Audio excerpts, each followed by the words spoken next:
Oi,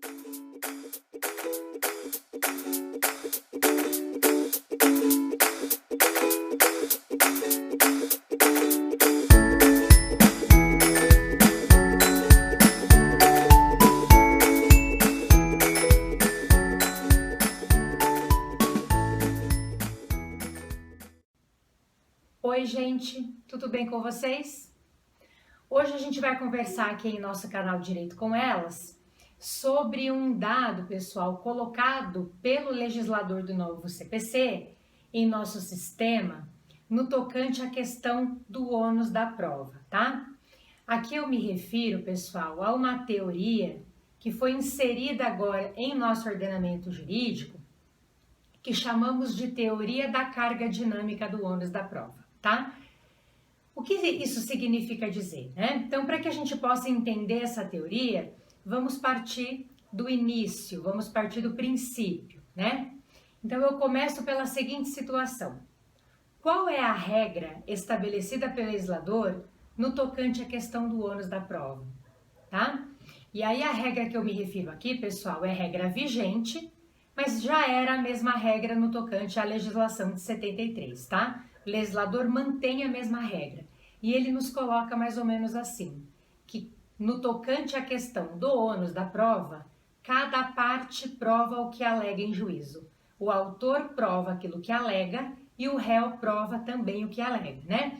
Nos termos da lei, a gente tem ali o artigo 373, que é o artigo que se refere à questão de ônus de prova do CPC, falando mais ou menos assim, que ao autor compete a prova do fato constitutivo de seu direito e ao réu a prova do fato modificativo, extintivo ou impeditivo do direito do autor.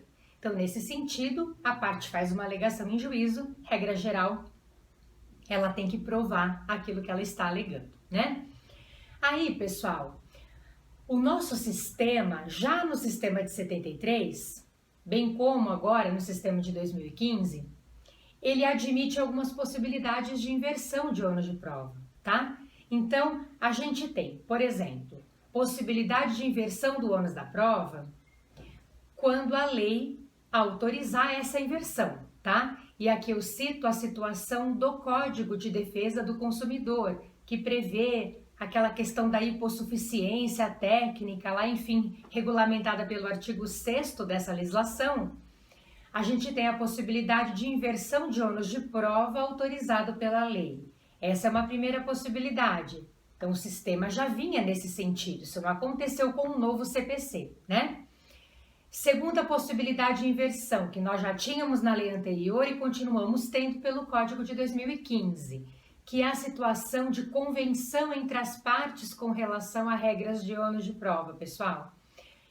Isso mesmo, exatamente isso. As partes podem convencionar de modo distinto ali regrinhas relacionadas ao ônus probatório, tá? E a lei colocava e continua colocando que só não vai ser validada, vamos dizer assim, essa convenção quando se tem direito indisponível ou quando for para a parte ali algo extremamente difícil, quando ela, nos termos da lei, quando se verificar uma situação de dificuldade ali no exercício do direito envolvendo aquela parte. Mas como situação padrão, pelo menos em princípio, a lei prevê a possibilidade de inversão por convenção das partes. Então, pessoal, nós temos aí duas possibilidades de inversão. Então, a regra, cada parte prova o que alega e nós temos essas duas possibilidades de inversão. Já tínhamos, inclusive, né, na sistemática do Código passado, que é a situação da lei autorizar essa inversão e quando a gente tem, pelo menos como regra geral, a convenção das partes ali. Muito bem. O novo CPC, pessoal, ele traz para o sistema uma outra possibilidade de inversão. Aí a ideia da teoria da carga dinâmica do ônus da prova, tá? Então, o novo CPC, especificamente lá no artigo 373, parágrafo 1º, vem colocar pra gente, mais ou menos assim, né? Que o juiz vai poder inverter o ônus probatório ali, estabelecer essas regras de modo diferenciado, portanto, considerando a especificidade do caso, considerando a situação específica em concreto. Então, ele pode verificar o caso específico e, se ele entender que é viável, que é mais interessante realizar essa inversão, ele pode fazer agora por autorização legal, pessoal. Então, a gente teve aí mais uma situação de inversão inserida em nosso sistema, colocada em nosso sistema pelo legislador do novo CPC.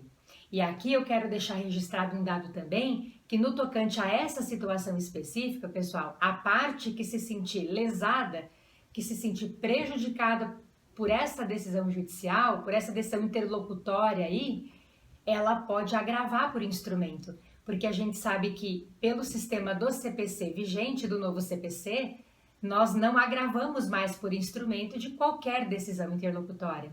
Ela tem que vir ali no rol do artigo 1015 do novo CPC. E essa situação vem expressamente descrita pelo inciso 11 do artigo 1015, portanto, da nossa legislação processual, pessoal.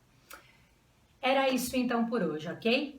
A ideia era colocar aqui o que seria, o que significaria ali a ideia da teoria da carga dinâmica do ônus da prova. Então, em resumo, ela corresponde à situação do juiz poder analisar o caso concreto e fazer a inversão quando ele entender que é o caso, ok? Situação do artigo 373, parágrafo 1º do novo CPC. Parágrafo 2º também fala sobre isso, mas o primeiro é mais específico nesse sentido. Obrigada, pessoal.